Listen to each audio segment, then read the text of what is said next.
राज्य में कौन हिंदू सुरक्षित है? हिंदू सुरक्षित नहीं है। जिस बहन बेटी की साड़ी खींच ली गई थी सुरक्षित थी, वो भी हिंदू थी। महर्षि वाल्मीकि ने रामायण लिखा, उसी समाज की बहन बिटिया, आप समझिए, बहन मनीषा के साथ दरिंदगी हुई, बलात्कार हुए, 18 दिन तक पुलिस एफआईआर दर्ज नहीं की, जीभ काट दिया गया, हिंदू सुरक्षित था? ब्राह्मणों को तो खुश होना चाहिए ना कि हिंदुओं की सब बात करते हैं। आपको नहीं दिखा विकास दुबे के नाम पर हजारों ब्राह्मणों को गाजर मूली की तरह काट दिया गया? आज तक प्रदेश में भाजपा के पास कोई नेता है? तो आप दूसरे दल के नेताओं कहाँ से? एक हिंदू हृदय सम्राट। फिर वही बात, योगी कौन होता है भाई? अगर उसको आप योगी कहिएगा तो दाऊद को क्या कहिएगा? शंकराचार्य है? लालो, समझा करो, बर्दाश्त करो, देश को बर्बाद करने से रोको। यहाँ हिंदू मुसलमान का मसला नहीं है, कैसे हमारी भारत बचेगी इसका मसला है, इस पर बात करो आप। पंकज श्रीवास्तव जी, जिस तरीके से आजम खान को चुनावी माहौल में जिस तरीके से जमानत मिलती है, क्या कहा जाए, समाजवादी पार्टी को नकारात्मक या सकारात्मक क्या लाभ मिलेगा या इसका लाभ नहीं मिलेगा? ये कोर्ट का फैसला है। रह गई बात, आजम खान को फंसाने की ज़रूरत ही क्यों पड़ी? जो व्यक्ति लोगों के पढ़ने के लिए विश्वविद्यालय का निर्माण कराया है, क्या यह सरकार शिक्षा का विरोधी है?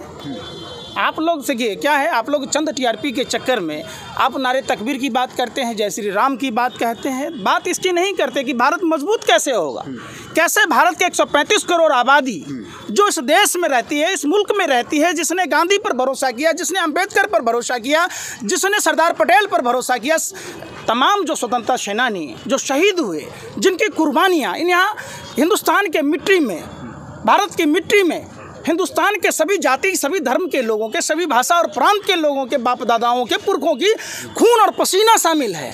तो ये कैसे में भाजपा के नेता अनर्गल बयान दे सकते, अनर्गल कुकृत्य कर सकते? ये कुकर्मी सरकार, आप समझिए, जानबूझकर उत्तर प्रदेश को चुनाव प्रभावित करने के लिए जिस तरीके का नित्य नए प्रयोग, साजिश, षड्यंत्र कर रही है, पूरा देश उससे हतप्रभ है। 135 करोड़ आबादी ये पूछना चाहती है भाजपा और आरएसएस के नेताओं से, क्या हिंदुस्तान को और भी गर्त में ढकेलने की मंशा है आपकी? नफरत से देश नहीं चलेगा। आजम खान को बेगुनाह समझते हैं क्या आप? बिल्कुल गुनाहगार नहीं है। कहाँ से गुनाहगार है भैया, बता दो आप। क्या जमीन हड़पने का तो आरोप है उन पे? अरे भैया, आप तो कुछ भी लगा दो। आप समझो, आजम खान जी को राजनीतिक साजिश का शिकार बनाया गया, क्योंकि भारतीय जनता पार्टी के लोग उनके प्रभाव से प्रभावित थे। उनका कद इतना बड़ा हो चुका था उत्तर प्रदेश की ज़मीन पर कि भाजपा के लोग साजिश के तहत फंसाया। आप एक बात बताइए, जमीन हड़पने का तो आरोप था ना? अरे आरोप तो कुछ भी आप लगा दीजिए।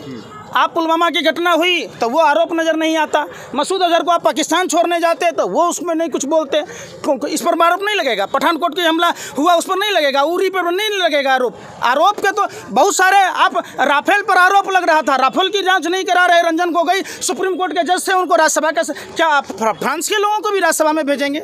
राफेल का फाइल दबा देंगे? ये सवाल पूछा जाता है। आप समझिए, तारीपार गृह मंत्री पर आरोप नहीं है, गोधरा का कांड के अभियुक्त हैं, तो क्या उन पर नहीं लगता? अभी लोकतंत्र के मंदिर के बाहर संसद मार्ग पर जिस तरीके के अशोभनीय नारे लगे, अब दिल्ली चुनाव के समय जो नारे लगे, क्या नारा लगाया था, कौन लगाया था, कौन लोग थे जो दिल्ली को जला रहे थे, दिल्ली को दहला रहे थे? कौन? ये भाजपा के अनपढ़ गवारों को स्कूल भेजो सारों को। ये अनपढ़ जाहिल लोग हैं, ये जानबूझकर देशद्रोही लोग हैं, टुकड़े टुकड़े गैंग के लोग हैं, जिनके बाप दादा देश को आज़ाद नहीं होने देना चाहते। आज वो लोग सत्ता में बैठे हैं और देश को जानबूझकर गुलाम बनाने की कोशिश कर रहे हैं, नित्य नए प्रयोग कर रहे हैं। देश में अर्थव्यवस्था का हाल खास्ता हाल है, हम बांग्लादेश से पीछे हैं। अर्थव्यवस्था कैसे मजबूत हो, इस पर बात नहीं होती। कैसे मंदी से उभरा जाए, इस पर बात नहीं होती। कैसे यहाँ के युवक, जो रोजगार देने की बात की थी प्रधानमंत्री ने 2 करोड़ युवाओं को, और जानबूझकर 7 साल में 14 करोड़ युवाओं को बेरोजगार बनाया गया। 35, अरे सुन तो हिंदुत्व का मुद्दा चल रहा है, ये आपके, आप भाजपा IT सेल की दलाली खाते हैं, इसलिए आप लोगों में मीडिया में मुद्दा है। आप बात कीजिए ना। मुद्दा तो यह भी था कि तबलीगी जमात के नाम पर जो 127 साल से मरकज चल रहा था, किस तरीके से कोरोना बम, कोरोना जिहाद कहा जा रहा था, ये मुद्दा नहीं था। क्या मिला इसमें? जानबूझकर सरकार ने कोशिश की सांप्रदायिक रंग देने की। समझिए बात, कोरोना कैसे फैला, देश पूछता है भारत, और भाजपा नेताओं पर थूकता है भारत। पूछता है कि जब 2019 में कोरोना का जिक्र हुआ वुहान शहर में 31 दिसंबर को WHO ने कहा तो क्या प्रधानमंत्री को दिल्ली के चुनाव कराने थे? क्या प्रधानमंत्री को ट्रंप की गुलामी करनी थी? क्या प्रधानमंत्री को 22 विधायकों की नीलामी कर सरकार बनानी थी? कोरोना नहीं फैल रहा था? चुनाव लड़ी, दिक्कत क्या है? पर लोकतंत्र है। अरे दलालों, समझा करो, बर्दाश्त करो, देश को बर्बाद करने से रोको। यहाँ हिंदू मुसलमान का मसला नहीं है, कैसे हमारी भारत बचेगी इसका मसला है, इस पर बात करो आप। जब बीजेपी रैली करती है, कोरोना वायरस कहता है कि अछूत है भाजपा के नेता, और आप लोग प्रधानमंत्री लाखों की रैली करते हैं। रैली नहीं की क्या? अगर आज अरे चुनाव किसके अंडर में आता है यार? फिर वही बात, आप लोग क्या खाते हो? लैट्रिन खाते हो अनभक्तों की तरह? गोबर को चमनप्राश समझ के चाटते हो क्या? मूत्र को अमृत समझ के पीते हो क्या? सवाल जो केंद्र में सरकार है और चुनाव आयोग की जवाबदेही है, लॉ एंड ऑर्डर की, चुनाव की, तमाम स्थितियों की, तो नहीं चुनाव कराते, आप बाद में करा लेते। अब तीसरी लहर नहीं आ रही है। जब आदमी को जब स्कूल के लिए, कॉलेज के लिए, रोजगार के लिए तीसरी लहर आ रही थी, अब यूपी में चुनाव है तो तीसरी लहर नहीं आ रही है। बताइए कहाँ गया तीसरी लहर? भाजपा का जो कद बढ़ता है इससे बौखलाहट है क्या आपका? बौखलाहट है क्या यूपी चुनाव में आप लोग? किसका? भाजपा यूपी चुनाव में आप लोगों की औकात का पता चल जाएगा। जैसे बंगाल में जो दवाई पड़ी है ना, वही दवाई उत्तर प्रदेश के 25 करोड़ मतदाता, चाहे वो किसी भी जाति धर्म के हों या किसी भी धर्म के हों, वही दवाई आपको देंगे। फिर आपका भी मुंह बंद होगा, ये बोलने की मौका नहीं दी जाएगी आपको। आप शांत रहिए, आप समय आने दीजिए। उत्तर प्रदेश के लोग, अरे सुनिए ना, फिर कौन मजबूत है? बीजेपी मजबूत है। कहाँ से मजबूत है भैया? अरे कहाँ से मजबूत है? उत्तर प्रदेश में भाजपा के पास कोई नेता है? आप दूसरे दल के नेताओं कहाँ से? हिंदू हृदय सम्राट। फिर वही बात, योगी योगी योगी। योगी कौन होता है भाई? अगर उसको आप योगी कहिएगा तो दाऊद को क्या कहिएगा? शंकराचार्य है? जो गुंडा मवाली है उस पर 40 से अधिक आपराधिक मामलों में दर्ज था।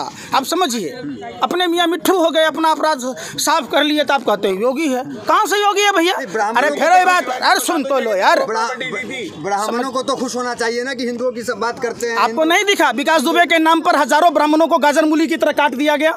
आज भी खुशी दी जेल में है, आपको नहीं दिखा? कितने बेशर्म हो आप लोग। कम से कम उन आवारा कुत्तों से तो सीखा होगा, होता कि नहीं होता? अच्छा, जो रोटी, फिर वही बात, सुरक्षित है ना बीजेपी के राज में? कौन हिंदू सुरक्षित है? हिंदू सुरक्षित नहीं है। जिस बहन बेटी की साड़ी खींच ली गई थी सुरक्षित थी? वो भी हिंदू थी।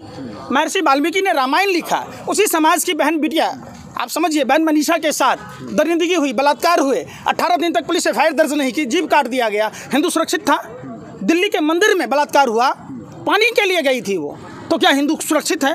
DAP खाद पर दाम बढ़ गया तो क्या हिंदू सुरक्षित है? क्या पेट्रोल डीजल पर दाम बढ़ गए तो हिंदू सुरक्षित है? ये आप लोगों के दिमाग में ये शैतानी कीड़ा, जो नफरती चिंटू वाला कीड़ा है, ये कहाँ से आता है आप लोगों को? आपने विदेशियों से क्या सुपारी ली है आप लोगों ने और भाजपा के लोगों ने देश को गर्त में ढकेलने का? क्यों देश को गर्त में ढकेल रहे? 2014 से पहले भारत विश्व की तीसरी महाशक्ति थी और आज क्या में स्थिति पर है, बता दीजिए। फिर वही बात, मैं कुछ लगाते हैं भारतीय जनता पार्टी की कि वो हिंदुत्व की बात करती है, विकास की बात नहीं, लेकिन समाजवादी पार्टी कौन कहता है? अरे भैया, राम की मूर्ति लगी, अरे फिर सुन ही नहीं रहे। हिंदुत्व किसने कहा कि हम भाजपा को कहते हैं कि हिंदुत्व की बात कहती है?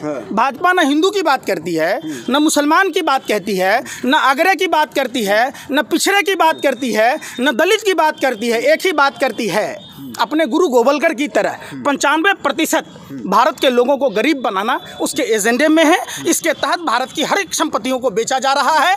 तो क्या ये हिंदुत्व में बात है?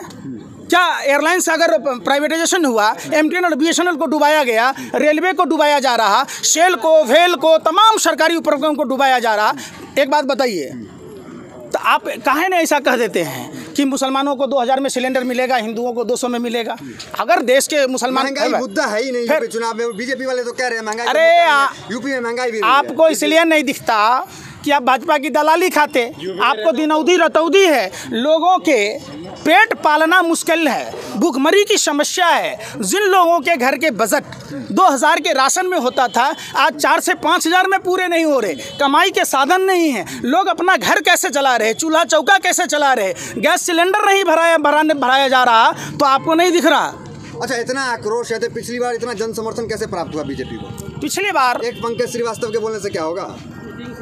एक अनाज का बीज अपने जैसे हजारों अनाज पैदा करता है। वो समय था, आप समझिए, आप अकेला मत मानिए। आप एक नहीं खड़ा, मैं आप यही बात बता रहा हूँ। बंगाल चुनाव में आपने चुनाव आयोग, CBI, ED, तमाम संवैधानिक पदों का दुरुपयोग किया, पूरी ताकत झोंक दी, आपकी औकात पता चल गई। 2014 में, 2017 में, 2019 के चुनाव के बाद देश भर में जितने चुनाव हुए अब तक, सब में देश की जनता ने देखा काठ की हांडी दोबारा नहीं चढ़ती है, समझिए। और लोगों ने देखा टूटी खाट, फटा लंगोट, मर गया भाजपा को देकर वोट। सोचा था बनियान के ऊपर नई शर्ट आएगी, क्या पता था बाद में पतलून भी उतर जाएगी, यहाँ तो चड्डी उतर रहा। लोगों ने ये देखा, इस आधार पर वोटिंग किए जाएंगे।